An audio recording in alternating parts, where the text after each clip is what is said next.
people start to really question, okay, what is really going on? The winter can be pretty brutal, right? It really can. Do you think the change in weather? I 100% think the changing weather impacts me. So there really is a direct connection between light and your actual physical well-being. Yes. Seems to be pretty consistent to be weather changes. You have cold, dry air outside. So that can be very irritating. And you have warm, forced, dry air inside. And that mixture just can be over-irritating to the skin. But you don't have to have lung disease to be bothered by cold air. Or you can lean into it a little more.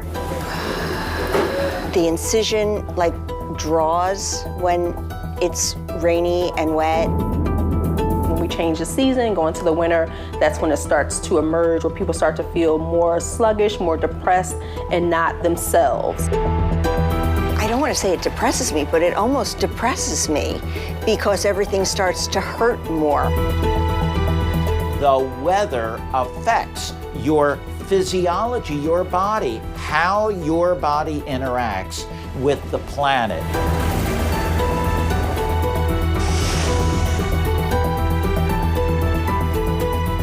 Thunderstorms, wind-swept rain, tornadoes, blizzards, even the onset of the polar vortex can affect your health. In the next half hour, we'll explore the causes and solutions to winter's woes. Hi, I'm Kathy Orr. We start off asking, can you feel it? Do those old injuries and arthritis start acting up when a storm approaches? You are not imagining it. It is a real thing with an easy explanation. I've been practicing for 30 years, and just about everyone has some increase in either joint pain or not feeling well or achiness or not feeling really up to snuff when there's a change in the weather. Dr. Mike Sirigliano is referring to changes in barometric pressure and even temperature that can create joint pain. You want to try to keep this part of your shoulder up here relaxed. Don't let that shoulder go to your ear up there. Roberta Scott is rehabbing after rotator cuff surgery. She knows that feeling all too well. Sometimes the weather sets her back. I definitely do not feel as well on the days when it's rainy. Usually the longer it rains, the worse I start to feel. It's definitely a setback in my progression, in range of motion, and in the way I feel. I feel more protective of it, and I also feel like the actual incision hurts more on those days. Rain and snowstorms, even thunderstorms, can create a significant fall in barometric pressure, which seems to magnify pain due to injuries. When that barometric pressure drops and there's less, pressure on the body, it gives tissues more room to swell and expand.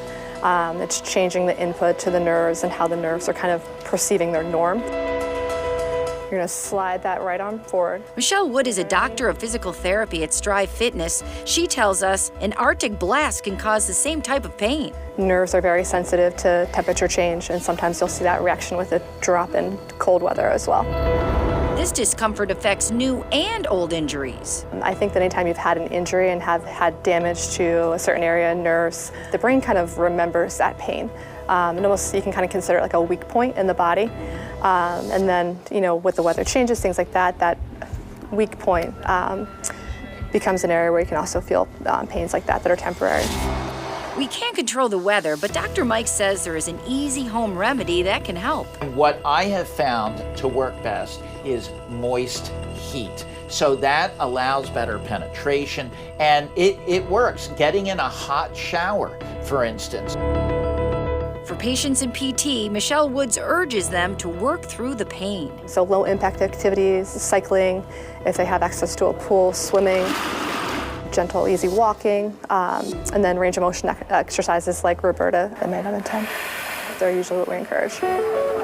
I just feel lucky that I have a practitioner who believes me and is on board with the way I feel. It hurts. And is in tune to be able to help me ride through it, because the weather's going to change. Yeah, so I think if you see that there's going to be a storm, that would probably be the time where I would kind of focus on some of those mobility exercises, that motion isolation. And let's start with the same thing. Let's do about 10 of them, a couple seconds at the top. Do your stretching.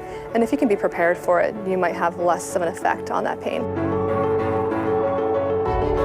If you can kind of prepare yourself by kind of knowing the weather, you know, you can maybe help your mood a little bit as well. Coming up, if you feel a little down during the dark days of winter, you're not alone. Our Susario will unlock the mystery of the winter blues. Stay with us. The winter season brings shorter days and less sunshine. That can lead to the winter blues or seasonal affective disorder. Our Susario talked to an expert and shows us ways to make the winter a little brighter.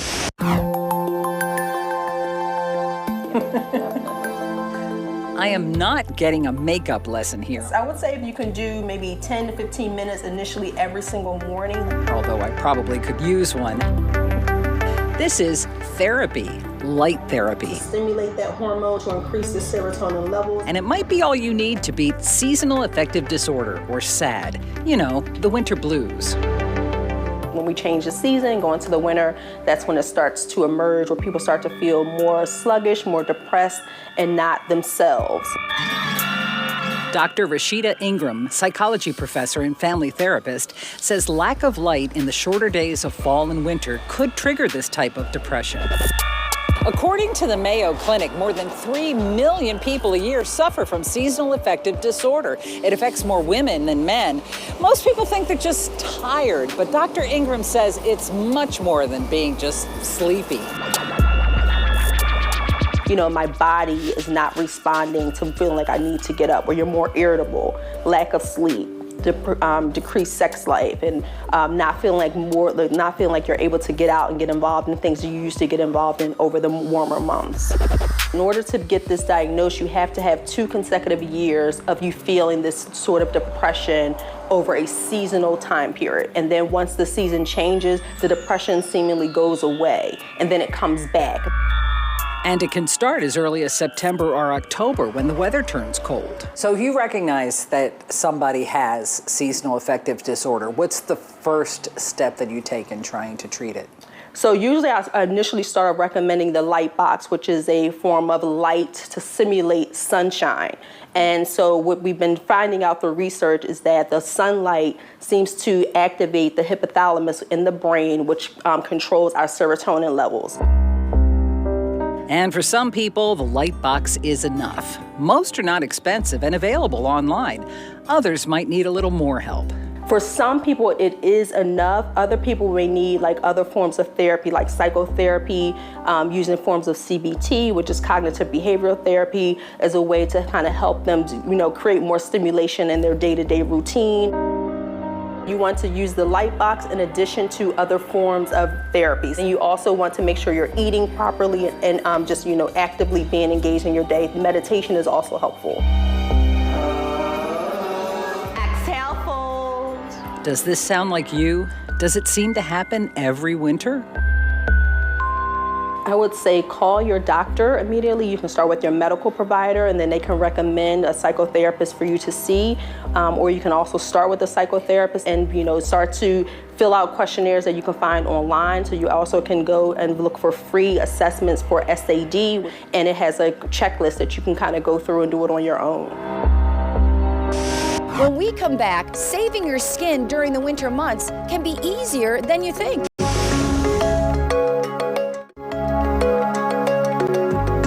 We all know that some cold spells are worse than others, and we can tell by our dry skin and chapped lips. Scott Williams shows us why this happens and what we can do about it. The winter blues can affect more than just your mood. It can really wreak havoc on our body's largest organ, skin. When whipped dry, flaky, and itchy skin, along with chapped lips, can be painful and make winter's colder and shorter days more miserable.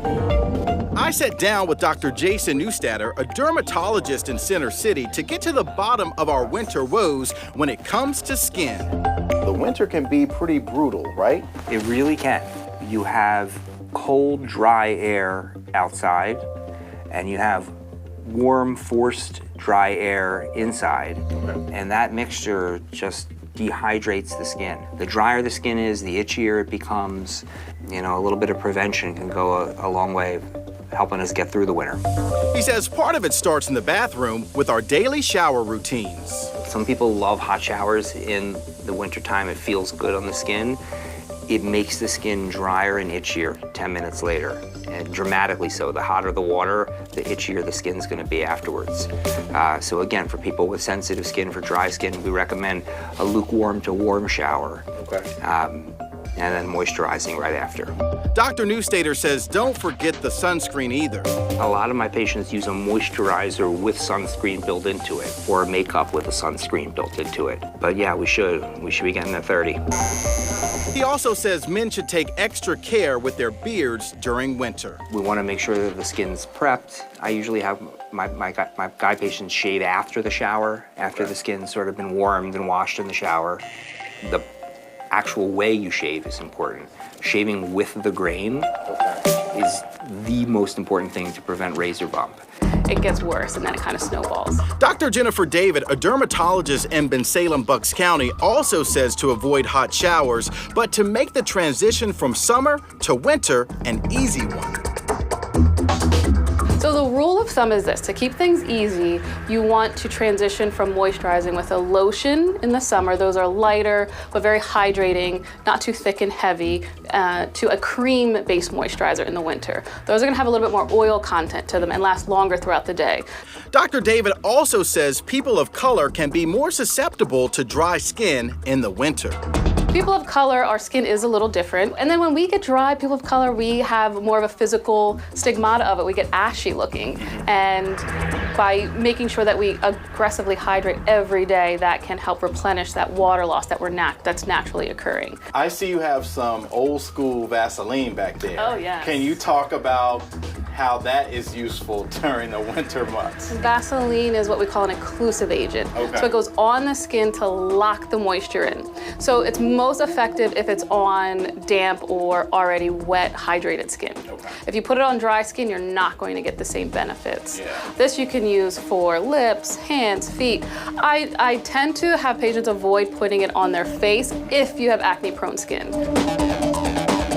She also says that what we eat can contribute to dry skin. An easy way to keep your skin hydrated is from the inside out, making sure you're drinking enough water, making sure you're cutting and curbing the amount of caffeine that makes you lose water.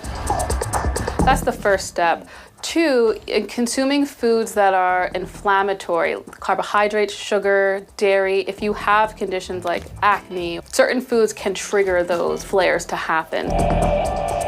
With the lack of moisture in the air during the winter, Dr. David says humidifiers can be your best friend. Humidifiers add moisture to the air. A humidifier is an easy way to be treating your skin while you sleep. She also says not to forget about our lips. Sometimes you could kind of boost the hydration by doing a little exfoliation. You take a little bit, you rub it on to exfoliate for about 5 minutes or so. It's edible, so you can actually lick off the residue if you'd like, and then, or wash it off with a warm washcloth. Yeah. And then you want to seal the deal with taking some good old Vaseline and just kind of locking in that hydration.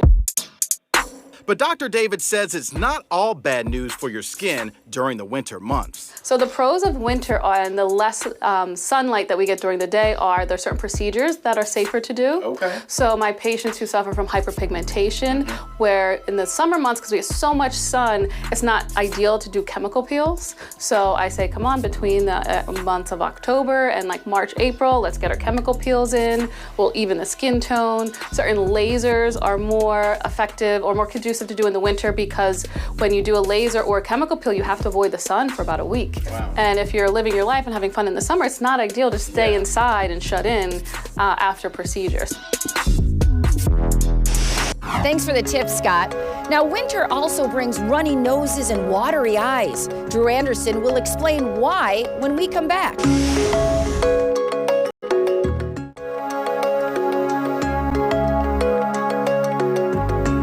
Did you ever wonder why your eyes water during the winter? What about runny noses? Our Drew Anderson set out to answer these questions. Here's what he found. I I love the cold, but it does not love me. Take a look. Yeah, and it's making me cry. Do you see some tears coming down? The cold weather, that's what it does to me. And that always happens to me in the cold. My eyes start tearing, my nose starts running. So let's go find out why. We're here at Jefferson Health. Dr. Summer, why do I cry about something I love? Drew, that's a really interesting question. And I guess the easiest way to think about it is it's a protective response. See, the eye only has two ways to protect itself. It's either by blinking or making tears. So whether it's a finger in the eye, a bug, a piece of dirt, wind, or cold weather, you blink and you make tears. Well, what about my nose? Because you put me outside in the cold and I got this as a faucet. Well, the nose actually runs for several reasons, and one is actually because you make tears. So not only do tears run down our cheeks when we cry, but it also runs through little ducts called tear ducts, goes right into the nose. This is why when you're cutting an onion or you're seeing a sad movie, not only do you cry, but your nose runs. And what about the blood vessels in your nose? Because don't they help too? Yeah, so the principal function of the nose is actually to warm, filter, and humidify the air we breathe. And so in the process of warming, little blood vessels in the nose dilate and actually help to warm the air. Cold air is super dry. That's why we get cracked skin and all that sort of stuff. But why does that matter to have moist air coming into your lungs? So just like the skin, the lung is exposed to the outside continuously. So we need to keep it moist, just like we need to keep our skin moist. So the lung does not like dry air. I gotta tell you a quick story since you're a lung expert. Man, I was hauling down to the train station in the cold, like running as fast as I could because that train was leaving in like 3 minutes and it was more of a 10-minute walk. I made it, but boy, I was coughing and my lungs felt agitated probably for an hour afterward. And this is because exactly what you talked about, that the lung loves warm and moist air, but winter air is cold and dry, so that can be very irritating. And that can elicit things like coughing, shortness of breath, and even bronchospasm, what we refer to as cold-induced asthma. And we treat it almost exactly like standard allergic type asthma. How does that work? Because I kind of did feel like I had a little bit of asthma going on. I had that as a kid, so I got a little bit of a vibe of how that feels. Well, the same thing happens in the airway. As a protective response, the nerve endings get activated and then try to shut off the airway in order to protect you from this winter, cold, dry air. Let me show you a demo because I think I have a cool way to show what happens, at least with some of your airways, of when the cold kind of causes things to contract. Let me show you this. All right, so this will play the role of our airway going down to our lungs. But I gotta warm it up, right? Because how warm is this in your body? Probably around 98 degrees. Glad I got some hot water for that. I was making some tea earlier. Here's the leftovers. Getting this at least 98 degrees.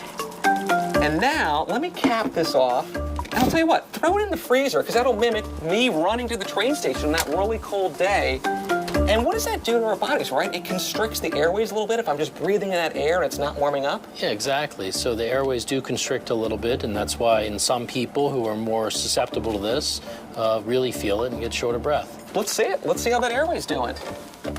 Look at that. It's contracted. Now, it's not that dramatic in our airways, right? Let's hope not. Dr. Summer, thanks so much. And before you know it, it will be summer, and we won't have to worry about how cold air affects our bodies. Brought to you by the Behavioral Wellness Center, inspiring hope and transforming lives. When I set out to build our firm, it was built for greatness. It was built for you. I'm John Morgan of Morgan & Morgan. For over 35 years, my mission has been to deliver more for our clients, to deliver more for you.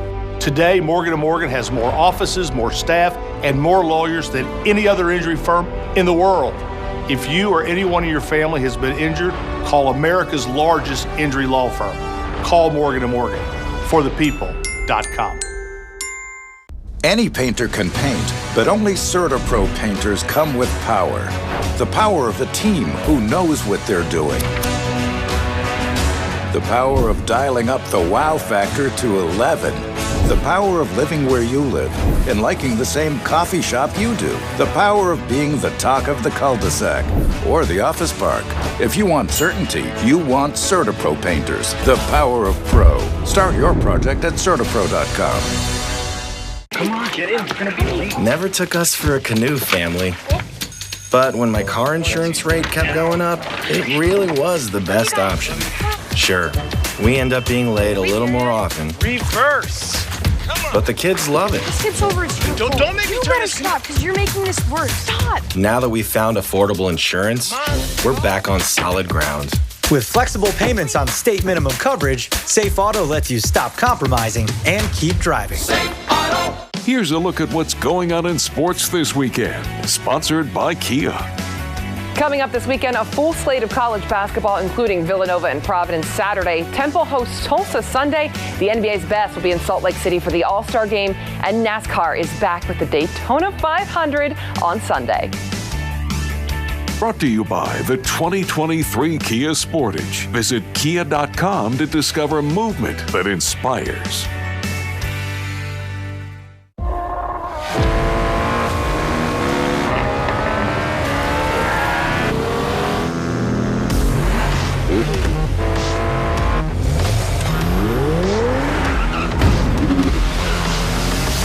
It's one fantastic ride. The turbocharged, tech-inspired Kia Forte. Best 2 out of 3? Get 2.9% APR for up to 48 months on a new 2023 Forte during the President's Day sales event. Playing now through the end of April at the all-new Red Room Theater. Golden Girls Murder Mystery Show. If you would like additional information on any of the topics highlighted, go to our website at fox29.com. I'm Kathy Orr. From all of us at Fox 29, thanks for watching.